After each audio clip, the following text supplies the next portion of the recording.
বাম হাতের ভেতরে আরেকটা লেগেছে।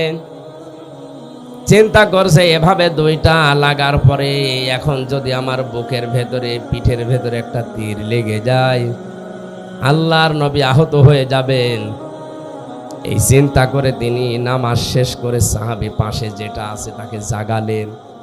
জাগিতে ঘুম থেকে উঠে দেখছে দুই পাশে দুই তীর। ডাক দিয়ে বললেন, এ আমার সাথে দুই পাশে দুই তীর কেন? তিনি বিস্তারিত বলার পরে বললেন, আমাকে কেন ডাকলেন না? সাহাবী বলে, আল্লাহর বান্দা, আমি নামাজে দাঁড়িয়ে আমার আল্লাহর সাথে কথা হচ্ছিল, এত বেশি মজা পাচ্ছিলাম এই নফল নামাজটাতে।